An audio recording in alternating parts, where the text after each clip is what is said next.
Naugachia railway station अतिथि कक्ष में आयोजित संवाददाता सम्मेलन को किया संबोधित। महंगाई है बेलगाम, बेरोजगारी विस्फोटक है, अर्थव्यवस्था आईसीयू में पहुंच रही है। अंबानी अडानी को फायदा पहुंचाने के लिए निजीकरण की रेल तेज रफ्तार चल रही है। सामाजिक न्याय पर हमला तेज है। इसके साथ ही समाज को बांटने की मुहिम चल रही है ताकि सरकार विरोधी गुस्से को भटकाया जा सके। ये बातें पूर्व सांसद और ऑल इंडिया पासमानदा मुस्लिम महाज के राष्ट्रीय अध्यक्ष अली अनवर अंसारी ने संवाददाता सम्मेलन को संबोधित करते हुए कहा। उन्होंने कहा कि इस विकट परिदृश्य में विपक्ष राजनीति भी कारगर नहीं हो पा रही है। समाज के हाशिए के लोगों में गुस्सा है, बेचैनी है। इस स्थिति में समाज के भीतर नए सिरे से संघर्ष की शक्तियों को खड़ा करना होगा। इसी मुहिम में पिछले 7 मई को पटना में सामाजिक न्याय आंदोलन बिहार के बैनर तले विशाल बहुजन दावेदारी सम्मेलन आयोजित हुआ। अब हम पूरे बिहार में सितंबर तक जिला व क्षेत्रीय स्तर पर 50 सम्मेलन करने की दिशा में बढ़ रहे हैं। इसी कड़ी में 12 जून को बीरपुर में विशाल बहुजन दावेदारी सम्मेलन होगा। संवाददाताओं से बातचीत में उन्होंने कहा कि जातिवार जनगणना जरूरी है। हम लोगों की चिंता देश की है, समाज की है, और देश की चिंता इसलिए है कि अभी जितना मुश्किल दौर से, बल्कि कहिए खतरनाक दौर से ये देश गुजर रहा है, शायद आज़ादी के बाद ऐसा दौर खराब नहीं आया था। बेरोजगारी विस्फोटक स्थिति धारण कर चुकी है। महंगाई बेपनाह बढ़ रही है। लोगों को, कुछ लोग कह सकते हैं कि हम सरकार 85 करोड़ लोगों को मुफ्त अनाज देती है, इसमें वो गौरव का अनुभव करते हैं। लेकिन ये बहुत ही चिंता की बात है कि इस देश के 85 करोड़ लोग के लिए कोई रोजगार नहीं है और उसको सरकार को देना पड़ता है लाभार्थी कह करके, उसके बदले में वोट। तो इस देश की अर्थव्यवस्था एक तरह से कहिए आईसीयू में पहुंच गई है। कि खुदा न करे कि श्रीलंका की हालत हो जाए इसकी, लेकिन दिशा उसी तरफ जा रही है। 85% इस देश का की जो जीडीपी का ये 85% लोन ले चुका है इंडिया। रुपये का अवमूल्यन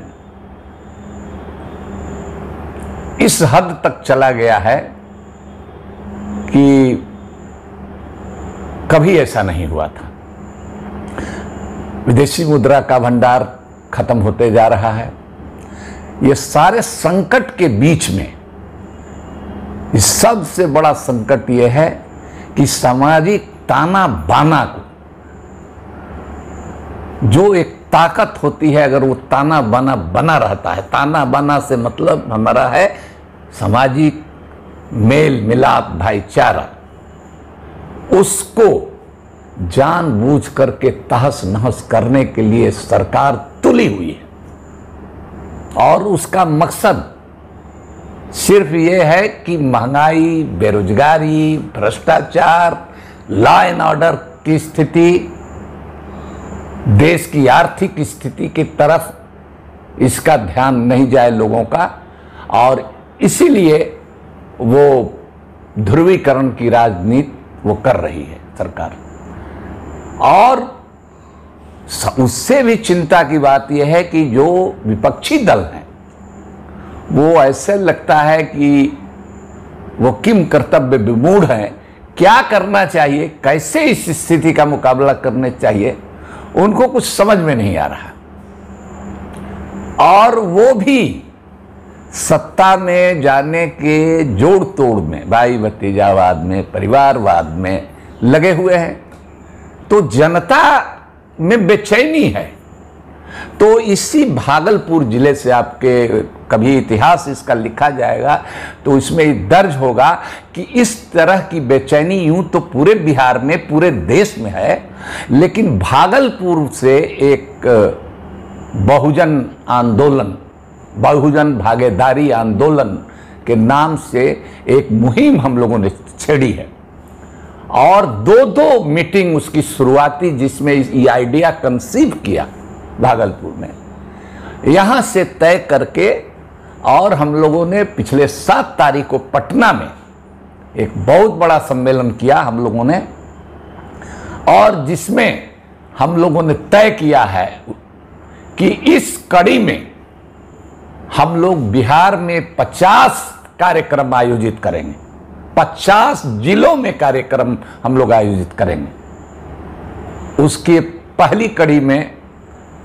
खगड़िया में 5 जून को एक सम्मेलन होगा और फिर 12 तारीख को बिहपुर में 12 जून को एक सम्मेलन उसके कड़ी में होगा।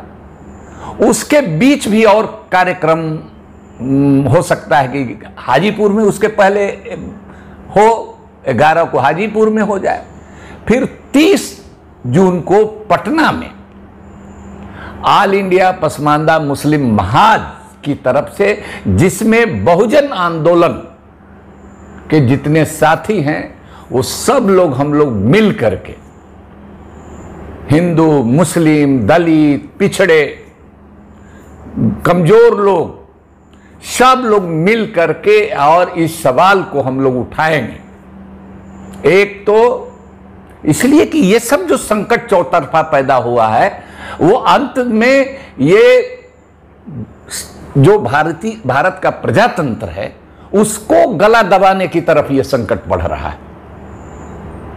भारत का जो संविधान है वो खतरे में आ गया है और लोग खुदकुशी कर रहे हैं, सुसाइड कर रहे हैं।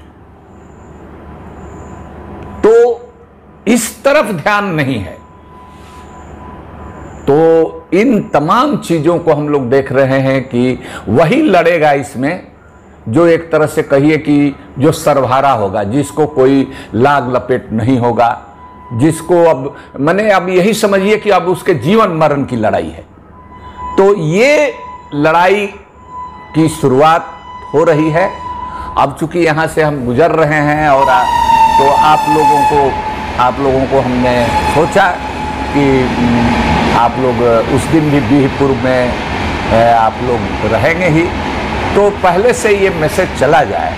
और हम लोग कोशिश कर रहे हैं कि वहाँ हम लोग पटना में उर्मिलेश जी जो हमारे साथ भी पत्रकारिता किए हैं, वो आए थे, हमारे मित्र हैं, हम सब लोगों के मित्र हैं, हम लोग के विचार से मिलता जुलता है, प्रखर पत्रकार हैं।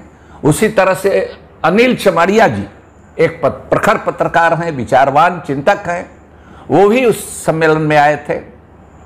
उस सम्मेलन में और भी दिल्ली से यूनिवर्सिटी से और दूसरी यूनिवर्सिटी से लोग आए थे। लक्ष्मण यादव जो डीयू के प्रोफेसर हैं और इस सामाजिक न्याय के लिए पूरे देश में भ्रमण कर रहे हैं। हम कई जगह हम लोग मिल जाते हैं एक साथ, चाहे गोरखपुर हो चाहे बनारस हो। तो हम लोग किसी पार्टी का प्रचार नहीं कर रहे हैं, हम लोग ये कह रहे हैं कि पार्टियां आती जाती रहती हैं, लेकिन ये मुल्क सही सलामत रहेगा, ये देश की एकता अखंडता बरकरार रहेगी। देश कोई पहाड़ का, जमीन के टुकड़े का नाम नहीं है। देश यहाँ की जनता है, यहाँ के किसान हैं, यहाँ के मजदूर हैं, यहाँ के दलित हैं, यहाँ के पिछड़े हैं। अब देखिए पिछड़ों में हिंदू भी है, मुसलमान भी है, दलित में हिंदू भी है, मुसलमान भी है, सबका गाथा एक ही तरह का है। तो हम लोग चाहते हैं कि अब एक विकल्प के रूप में, अब जनता विकल्प के रूप में खड़ा खड़ा हो करके इस खतरे के, इन पार्टियों से हम लोगों को लगता है कि ये पार्टियां लगता है कि इनसे पार नहीं लगेगा।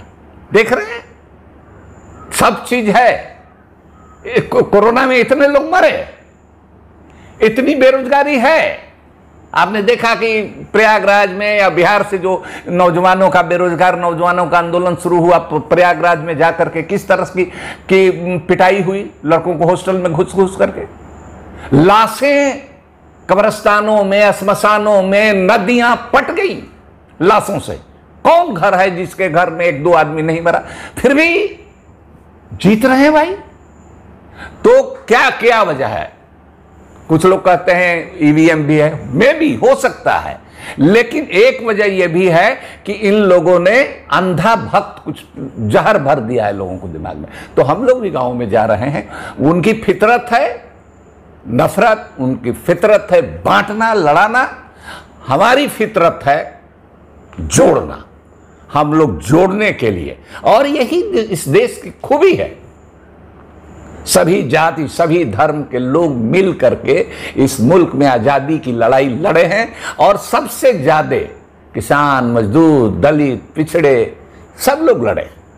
तो हम लोग यही कर रहे हैं। जहां भी गड़बड़ी है, अगर मुसलमानों में गड़बड़ी है, मुसलमानों में कोई ओवैसी जैसा आदमी और बुखारी जैसा आदमी कोई गलत काम कर रहा है, तो हम मुसलमान होने के नाते हमारा फर्ज है कि उसका गिरेबान पकड़े, उसको शीशे में हम उतारें। उसी तरह से अगर कोई दूसरे दल के नाम पर हिंदू एक हो जाओ कह रहा है, इस नाम पर वो राजनीति की रोटी सेक रहा है, अरे भाई ये समय है, बेरोजगारी पर बात करो, देश की दूसरी समस्याओं पर बात करो। तो ये हिंदू मुसलमान, मंदिर, मस्जिद, इससे पूरा देश विघटन की तरफ बढ़ रहा है। नफरत से और खून खराबा का कोई अंत नहीं है। बर्बादी होगी, सिर्फ बर्बादी होगी, संपूर्ण विनाश हो जाएगा। तो इसीलिए हम लोग प्रेम और भाईचारा की बात कर रहे हैं, और हैं कि अब इसको अब सिर्फ कुछ व्हाइट कॉलर लोगों से, बड़े पूंजीपति से ये नहीं, अडानी अंबानी की तो संपत्ति बढ़ रही है, लेकिन आम आदमी कंगाल होते जा रहा है। भिखमंगाई 85 करोड़ लोग, अगर ये सही भी है तो 85 करोड़ लोग कितना, और फिर वो जो बैठ करके उसको आप उसको विकलांग बना रहे हैं। नरेगा में भी कुछ काम करके कुछ मिलता था, तो भले आप कुछ समय के लिए लोगों का गफलत में डाल करके वोट लेते रहिए, लेकिन एक दिन इस देश की हालत बहुत खराब होने वाली है। तो पहले ही हम लोग सतर्क कर रहे हैं लोगों को, इसी काम में हम लोग निकले हैं। आप लोगों का सहयोग अपेक्षित। नई पार्टी बनाना चाहते हैं? नहीं, पार्टी की बात हम नहीं कह रहे हैं, विकल्प की हम लोग बात विकल्प के तौर पे नई पार्टी।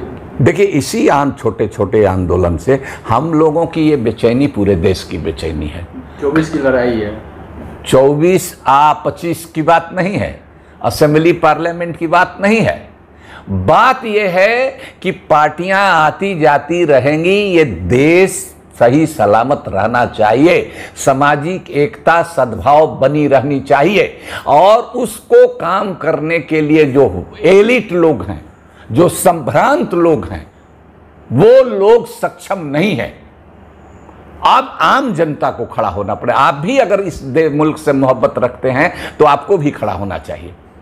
आप समझ लीजिए कि बड़े बड़े जो चैनल हैं और बड़े बड़े अखबार हैं, वो भी देश के एकता के लिए कोई बढ़िया नहीं कर रहे हैं।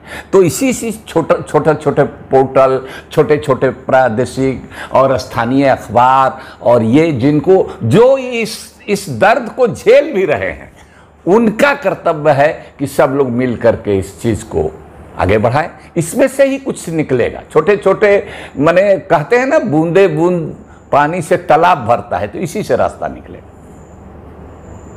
यूपी में अभी अयोध्या हुआ, काशी में ज्ञानवापी मंदिर हुआ, राम मंदिर है, फिर ताजमहल का मथुरा का कोर्ट में चल रहा विवाद। इस मुद्दे किस तरह से? मैंने कहा ना कि सब कुछ ध्यान भटकाने के लिए है। उससे रोटी किसी को नहीं मिलेगी, उससे रोजगार नहीं मिलेगा।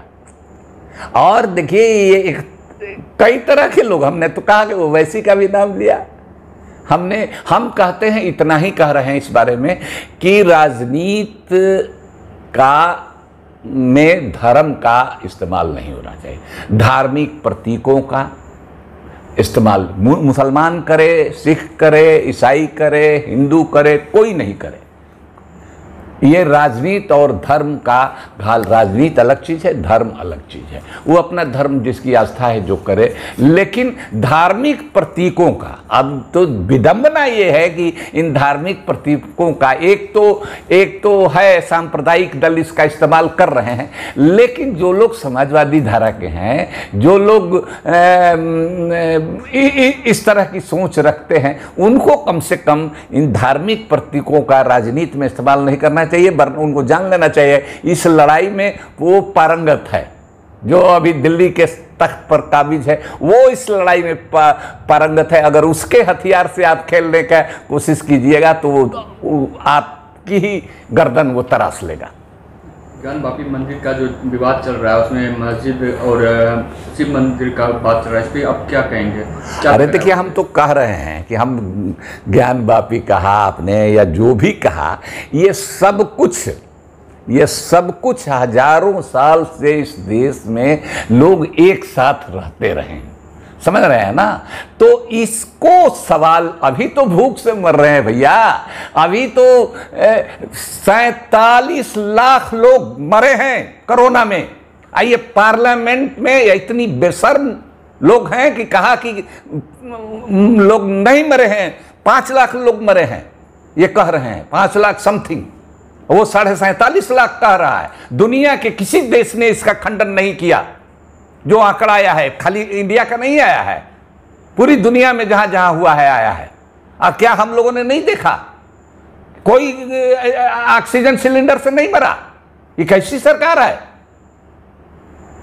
तो ये, लेकिन इसके बाद भी वो ऐसा, इसी जहर का फायदा उनको हो रहा है।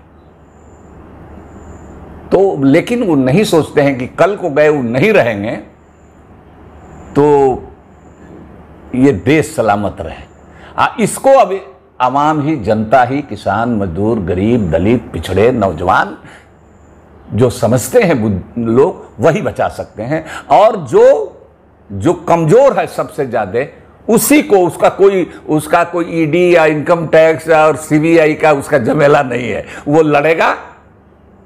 आज इसी तरह का सिंघलियों और तमिलों में नफरत पैदा करके ये श्रीलंका की सरकार बनी थी। आज उनके पनाह ले रहे हैं, जाके एक बंदरगाह के किनारे छिपे हुए प्रधानमंत्री, और सेना को ऑर्डर किया कि मारो गोली। सेना ने इनकार कर दिया वहां प्रधानमंत्री बनाना। अब जो नया प्रधानमंत्री बना है उसके सामने बड़ा संकट है कि इतना बिगड़ गया है कि कैसे देश को फिर से संभाला जाए।